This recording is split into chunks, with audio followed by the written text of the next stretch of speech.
Gentleman yields back. Mr. Gallagher. Thank you, Mr. Chairman. Thank you for allowing me to join this hearing. I really appreciate the witness's testimony. Mr. Moultrie, as the chairman mentioned, DoD had an initiative to study UFOs in the 1960s called Project Blue Book. It's also been well reported in our briefing and in other places that we have more recent projects, specifically ATIP. Could you describe any other initiatives that the DoD or DoD contractors have managed after Project Blue Book ended and prior to ATIP beginning? Did anything also predate Project Blue Book?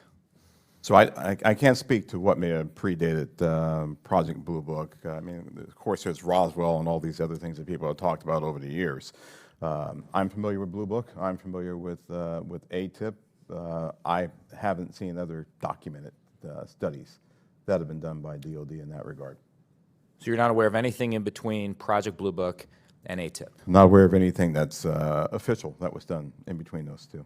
Okay. Hasn't been brought to my attention. Okay. Additionally, are you aware of any other DoD or DoD contract programs focused on UAPs from a technological engineering perspective?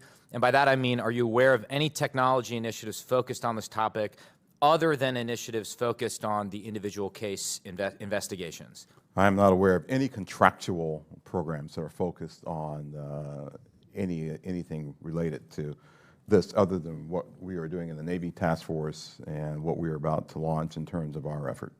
Same question for you, Mr. Bray. Same answer, not aware of anything outside what we are doing in the UAP Task Force. So just to confirm, you're not aware of any technology or engineering resources that have been focused on these efforts besides what we've mentioned today? Once again, I'll say no contractual or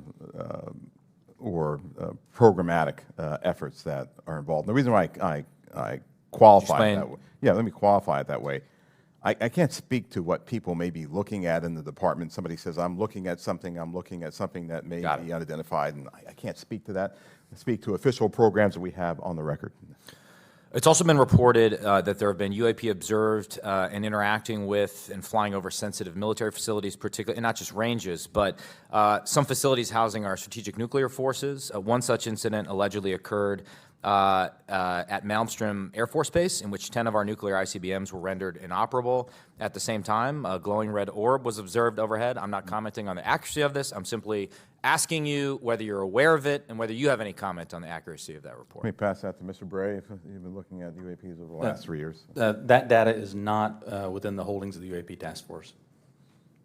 Okay, but are you aware of the report, or that the data exists somewhere? I have heard stories. I have not seen the official data on that. So you've just seen informal stories, no official assessment that you've done or exists within DoD that you're aware of regarding the Malmstrom incident? All I can speak to is what's within my cognizance of the UAP Task Force, and we have not looked at that incident. Well, I would say, it's a pretty high-profile incident. I don't claim to be an expert on this, but that's out there in the ether.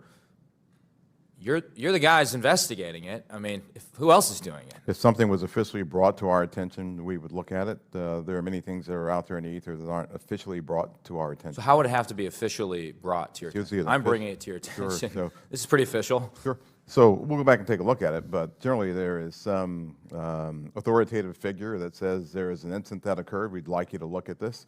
But in terms of just tracking what may be in the media that says that something occurred at this time, at this place, there are probably a lot of leads that we would have to follow up on. I don't think we are resourced to do that right now. Well, I don't claim to be an authoritative figure, but for what it's worth, I would like you to look into it. And sure. If for no other reason, you could dismiss it and say this is not worth wasting resources on. Will do. And then finally, are you aware of a document that appeared around 2019, sometimes called the Admiral Wilson Memo or EW Notes Memo? I am not. You're not. Are you tracking? I'm not personally aware of that. Okay. This is a document in which, again, I'm not commenting on the veracity. I was hoping you would help me with that, in which a former head of DIA claims to have had a conversation with the Dr. Eric Wilson and claims to have sort of been made aware of certain contractors or DoD programs that he tried to get fuller access to and was denied access to. So you're not aware of that? I'm not aware, Congressman. In my 10 seconds remaining, then, I guess I just would ask, Mr. Chairman, unanimous consent to enter that memo into the record. Without objection. Thank you, Mr. Chairman. Appreciate it.